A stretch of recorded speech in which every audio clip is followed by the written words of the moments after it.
Come on.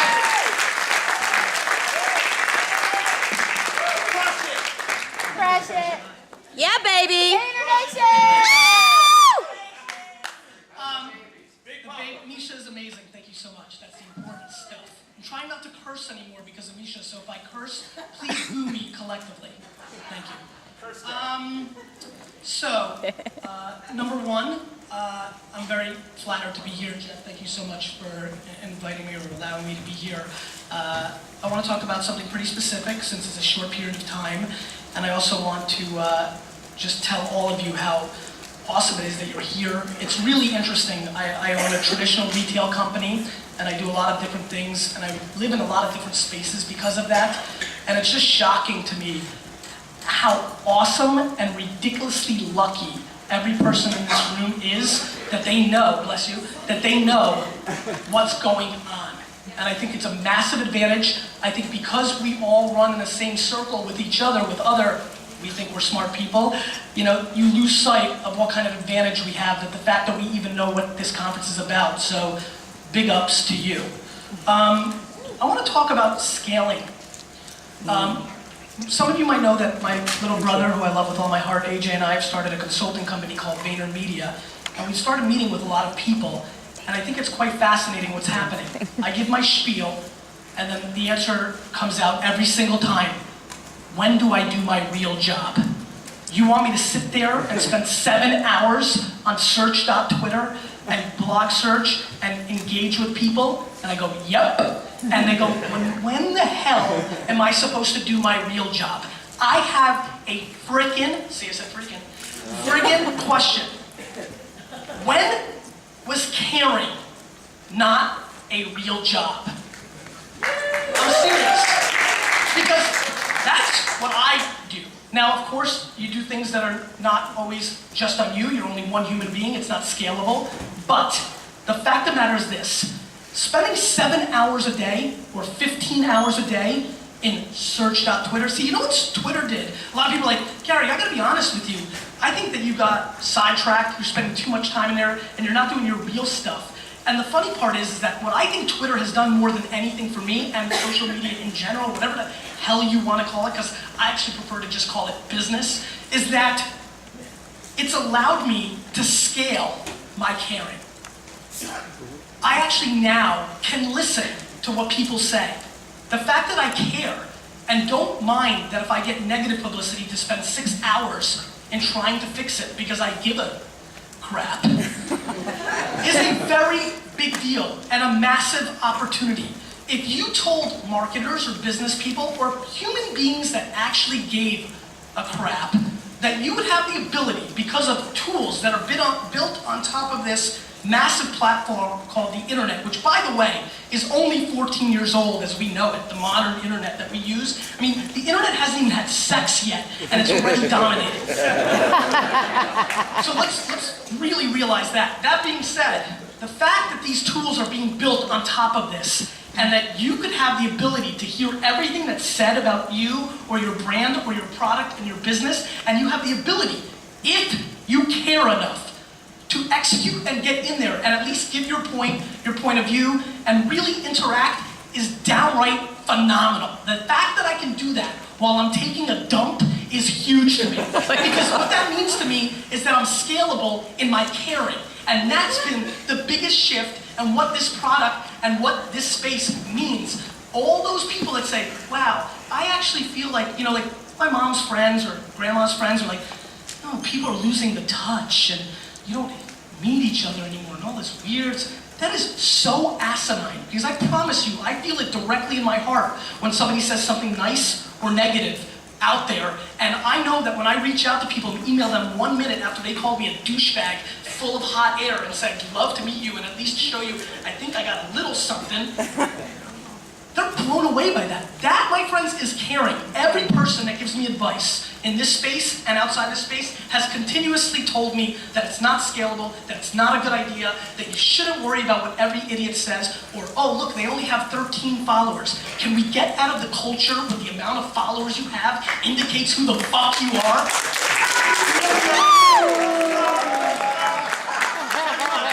Thank you.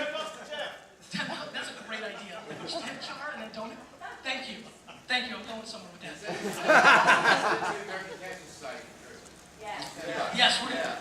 Great idea. See? This is the way it's supposed to work. $10 fine. Is he here? Drew, get your butt up here. Drew? He's eating. Okay.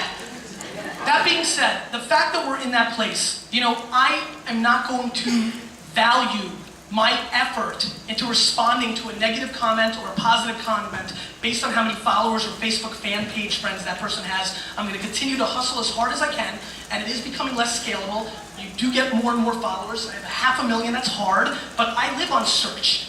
I live on search. It's how I interact, and I live in the other places that I can, and I do care. I care so much, and I know my personality. I know my DNA. I know my DNA puts me in a position where some people, the first time they interact with me, or maybe even the second, think that I am over the top, too hyper. I'm real with myself. I get that, but I also know who my mom raised. And she raised a good dude that cares, and I feel I do have chops. And so I want to engage in those conversations. And the fact that there's tools out there that allow me to do that is a very special time for me and for all of us. The fact that the truth is going to be undefeated. The fact that interns are going to flip cam and expose their companies that are doing wrong things. The fact that all these things are happening, that good can beat bad, is really exciting for me. I'm honored to be a part of it, and I really think that the opportunity of scaling care in today's world is so high, it's downright shocking, and I want to eat it like a big pie of apples. Questions?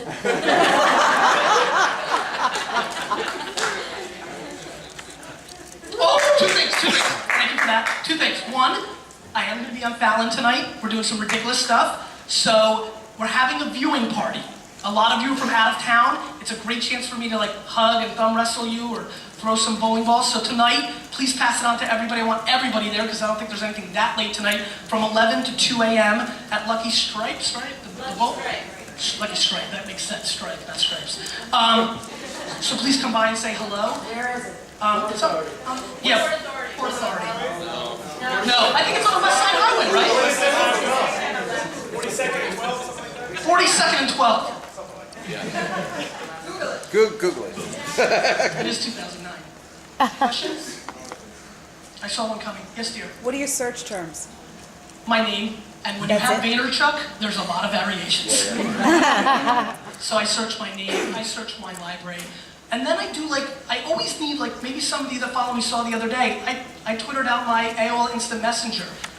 My Air is not that powerful, so Ustream doesn't really work in bed with Air, and so I just sent it out and I talked to 200 people on AIM, and it was fun, and people have questions, and it's, first of all, when you have a lot of followers and the bullcrap of internet, celebrity, or whatever it means, people want to just say thanks, and that's, you know how ridiculous that is? That's like getting petted for free. It's an amazing feeling, but I want to say thanks. The fact that so many people take for granted what we have, the fact that you have one follower, one RSS, person, one anything, the fact that one should blow your face off. The fact that anybody cares is amazing. We all of us, me, everybody, are taking that for granted. It's humbling, it's exciting. Another human being cares about what you have to say. That is massive.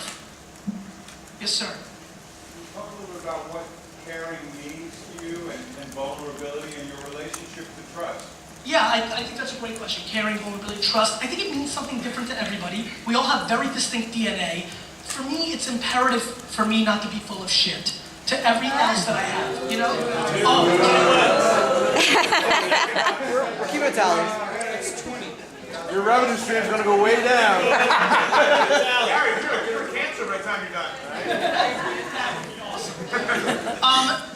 What it matters to me is that I'm not a hypocrite, that I never get caught up. I came from zero, and I remember my parents buying me a Star Wars figure and crying for hours because I really didn't think we could afford it. And just because I'm on Fallon, or just because people care, or just because I have 500,000 Twitter followers, or 100,000 Wine Library TV members, I'm no better than anybody. I got lucky DNA that makes me silly, and I can communicate, paint a picture through words, whatever it may be.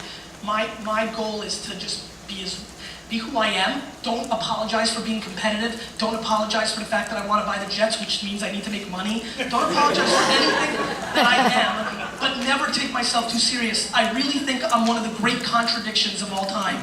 I want it all. I can live without anything. I could care less what anybody says. I care about everything everybody says. I don't know. I just am me, and I want my parents to be proud of it.